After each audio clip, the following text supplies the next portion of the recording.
choses. Premièrement, l'album de Crowded House, et c'est un album qui s'intitule Woodface. C'est le troisième album de ce groupe originaire de la Nouvelle-Zélande, mais qui est maintenant établi en Australie depuis quelques années. Ça marque également surtout le retour de Tim Finn, qui est le frère de Neil, qui a fait quelques albums solo qui n'ont pas vraiment fonctionné. Ils ont travaillé quand même plusieurs années ensemble avec le groupe Split Enz, que moi j'aimais un peu plus, qui était moins cliché, un peu plus rock. Crowded House n'invente rien, mais présente très bien, par exemple, des styles musicaux qu'on connaît déjà. Et c'est comme un bon plat, si vous voulez, qu'on est habitué de manger. C'est simplement bien apprêté. Au niveau arrangement, réalisation également, Woodface vraiment frôle la perfection. Le mariage, les voix également de Tim et de Neil, c'est vraiment très, très beau. Ça me rappelle un peu les voix de Crosby, Stills and Nash. Malheureusement, leur musique, moi, n'a jamais eu vraiment beaucoup d'effets, mais je dirais simplement que si vous les aimez, vous allez maintenant les adorer. Et la chanson Chocolate Cake, c'est pas une des meilleures, mais c'est le premier clip qu'ils nous ont donné, et en voici un extrait. King of Bongo, c'est le troisième album du groupe français Mano Negra qui se démarque un peu du peloton de groupe français parce que moi, je trouve pas que le rock français est très, très créatif. Et sur leur troisième album, l'anglais prédomine. À quelle conclusion également doit-on en venir? Je ne sais pas. Je trouve ça plutôt étrange.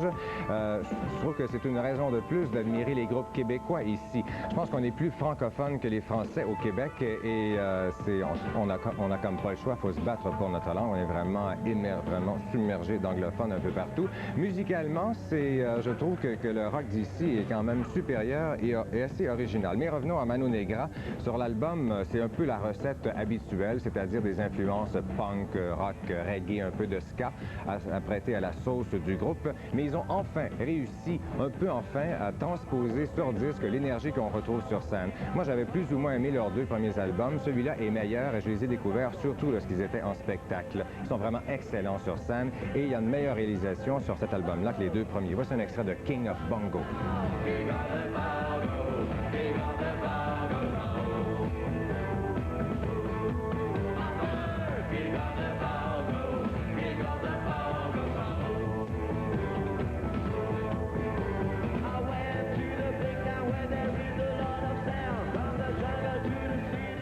Pour amateurs de musique danse un peu alternative, maintenant de KLF, un album qui s'appelle The White Room. Enfin, c'est un duo qui s'appelle, leurs deux noms, c'est Bill Drummond et Jimmy Cauty. Ici, en Amérique du Nord, c'est considéré comme alternatif, alors qu'en Europe, c'est tout à fait commercial comme musique.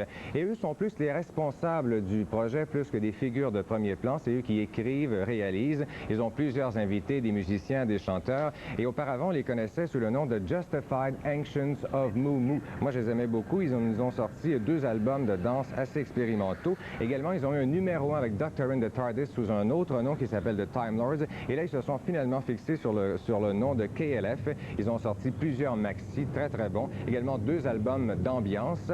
Et finalement, il y a eu quelques succès. Il y a eu la chanson What Time is Love que vous avez peut-être entendu dans certaines discothèques branchées. Il y a eu également 3 AM Eternal. Et le nouveau succès présentement en Europe, c'est Last Train to Trent Central. Ces trois chansons-là sont très énergiques, très techno. Ce sont les trois meilleures de l'album. Le restant s'écoute très bien. On va se quitter avec un petit extrait de 3 AM Eternal, qui est un clip plus ou moins, mais ça va donner une idée du son. Et ensuite, il y a Jazz Plus. Au revoir.